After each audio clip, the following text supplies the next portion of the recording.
YouTube, hello. I've forgot one payphone.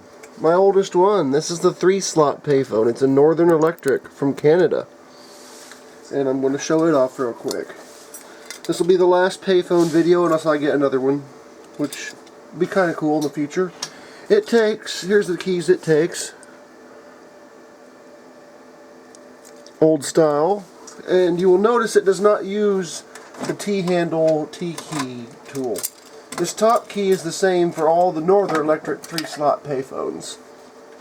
It is a 21B key.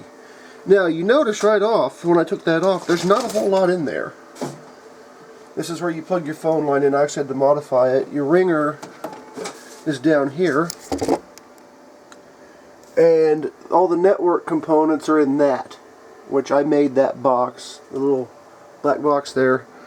It's supposed to have an actual little Bakelite subscriber set that has all the network components, because as it is, everything in here does not support the full telephone. I mean, it won't support your talking circuits. You need extra components because they couldn't fit it all in here at the time. So here's your coin acceptor, coin relay deal, just like in the other phones. It'll collect or refund your money. You have a hook switch, a handset. These contacts here connect to that front part, and I will show that in just a minute. Here's your hook switch. There's terminals there.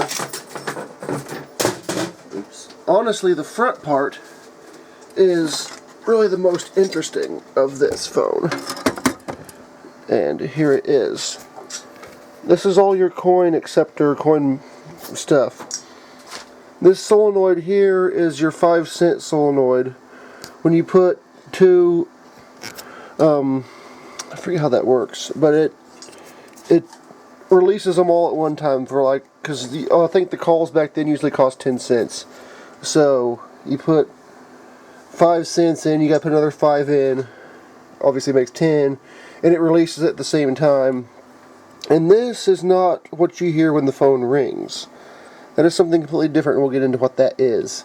Same thing with this little deal. These are transducer type deal, pickup coil, I'm trying to say. There's another one down inside there. Now, let's set that. Let's grab.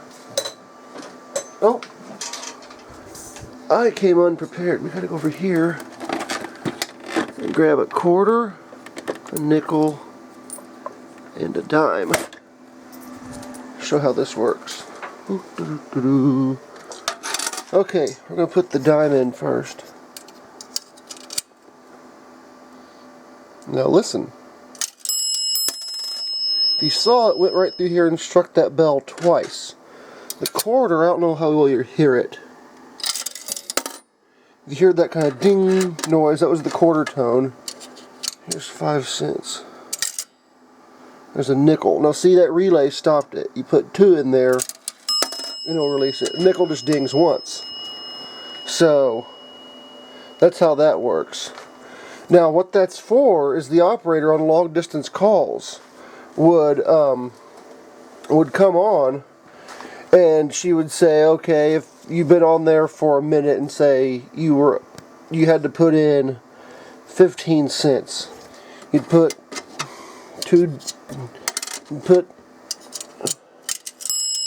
you hear that, and then a single ding, and that would add up to 15 cents. Or if you were told to put 25 cents in, she'd listen for that dong, and she could tell what you had put in by the sounds it made in here. Also, the telephone company equipment could pick that up too, just like the Western Electric phone, Bright Light, that didn't work very well. How it makes the automated coin tones, which the hackers figured out how to hack back in the day. This one didn't have coin tones, it has the gongs.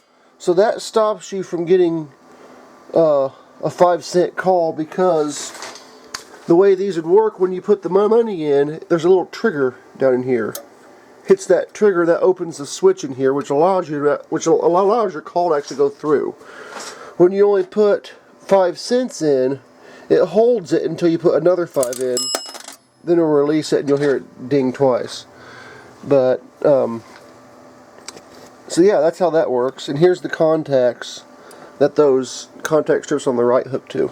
So all these contacts are for the actual dialing mechanism on the front, the actual rotary dial, and the transducer, which picks up the coin tones and transmits them to the operator. I believe that's all those are for. This one was made in 1971 in Canada. It's a Northern Electric 233 QR. But these were used a long time before that too. The 3-slot payphone was originally used. And they started coming out in probably the 20s or 30s.